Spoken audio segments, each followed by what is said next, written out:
magandang umaga na naman sa inyo guys. At maligayang Pasko po sa inyong lahat. Nako, nagkakagulo. Andito po ngayon si Mami sa Bueno. Pero paglabas mo lang sa Bueno, di ba naka-mic-mic pa ngayon si Mami? Pagtawid namin po sa Bueno, nandito na kagad tong store na to. Andito na kagad yung store kasi nga pinagkakaguluhan tong Sony Angel. Oh my God, ano pa tong mga tao dito? Hanggang sa Pilipinas daw pinagkakaguluhan at pinipilahan at nag-aaway-away na sila. Ngayon ito, namili kami dahil ng collection nila Kim at nila Yumi. Collection nila yung Sony Angels. Dahil nga pinagkakaguluhan at usong-uso, makikiuso rin ako. So, open na natin. Ayan. Pakihawak, Kim. Wow, Kim. Feel mo, Mama. Ay! Oh guys, ang saya. Ito yung nabunot ko. Ikikip namin dahil talaga naman sobrang rare tong Sony Angel na to. Super cute! Maligayang Pasko po sa inyong lahat. So nandito na naman po si Mami sa Bueno. At alam niyo ba guys, kasi galing ako doon sa store ng Sony Angel. So ayun, namili kami dahil nga collection. Tapos ang swerte ko, yung nabunot ko is rare na, ano ba yun? Yung pagong ba yun? Ano ba yung pagong? Turtle, yun na nakuha natin. So ayan, tapos na kami bumili guys. So punta na tayo. Proceed na tayo. Pupunta tayo ngayon sa mga luxury bag. At saka magtitingin po kami ng gold. So andito kami sa loob ng Maruy. Naghahanap na ako ng pabango or anong makakainan namin. So saan tayo? So lalabas na muna kami guys ha. Ayan, kalalakad ko dito sa loob ng store guys. Ayun, meron din naka-display dito na luxury bag.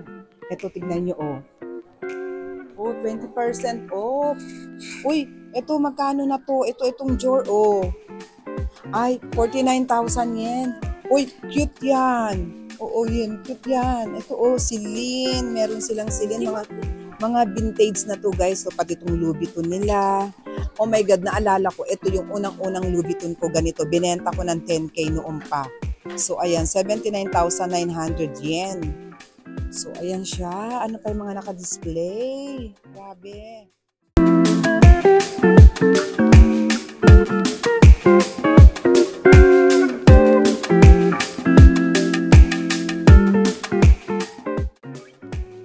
Ito pa yung tote bag magkano tong Prada nila. Uy, 39,900 yen Yumi. Ayan lumang-luma pero talaga namang vintage na siya. Ito yung meron ako neto guys. Binili ko sa outlet noon. So ibinenta ko rin. Magkano to? 49,900. Ganyan din yung pagkabili ko bago pa sa outlet. Super cute na itong wallet na to yung drawer.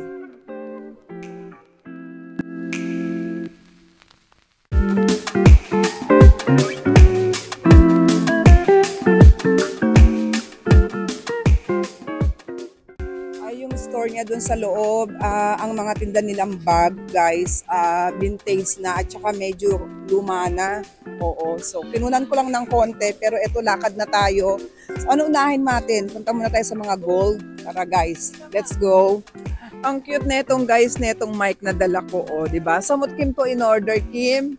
In-order lang neto ni Kim sa sa Lazada or Shopee. Pero ang ganda ng ang ganda ng dating ng ang tawag dyan yung sounds, hindi nakukuha yung ingay. Nag-shortcut muna kami para makalabas kami sa may Amiyoko. Guys, grabe yung yung drugstore ang laki-laki, may mga cosmetic na siya lahat-lahat. So minsan nga guys, kukunan ko na nga ng video tong mga dito sa drugstore para malaman nyo kung anong idea or anong drugstore ang meron dito sa Japan.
lang din to guys dito sa station ng Ueno. Ayan o, akat lang kayo sa Brand Bank. So marami din po silang mga luxury doon. Meron din mga relo, bag, iba-iba. So ayun guys, habang nagte-take out po si Yumi ng kebab, magpapaalam na po ako sa inyo at magsasabi ng maraming salamat po parate. And Merry Christmas po sa inyong lahat at ilang araw na lang talaga magpapaalam na tayo sa 2023. So ayun guys, at saka kung hindi nyo, yung mga hindi nyo nagawa noong 2023, pwede nyo nang gawin sa 2024. I-continue. So ganun, di ba? Marami tayong mga dapat naiisip o napaplano, pero hindi natin natapos ng 2023. So walang problema yung guys. gawin natin sa 2024. So ayan, magkita-kita tayong ulit sa susunod na vlog ni Mami Christy, and don't forget po mag-like and mag-share. So magpapaalam na po ako, and see you again. Bye-bye guys. Merry Christmas and advance Happy New Year.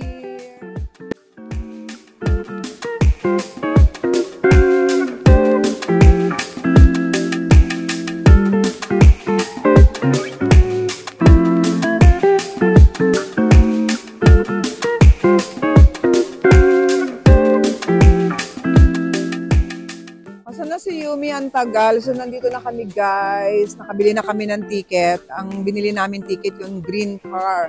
Gusto namin nakaupo yung para ka nasa eroplano. Meron extra bayad nga lang yun. Compare mo dun sa ordinary na binabayad namin. Hindi na kami magkananda uga-aga sa bit-bit namin guys. Grabe. Aray ko, sakit.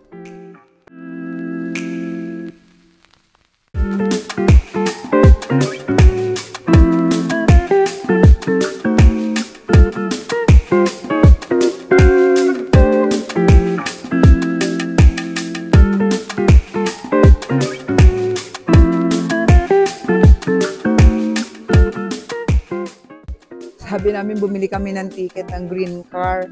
Pero marami pa palang bakante dun sa mga ordinary lang. Pero okay lang guys ito. Private siya, magbabayad ka lang ng extra. Pero ayan, kumbaga kayo lang para ka nasa private na bus or train. So ayan, masarap dito kasi walang ingay.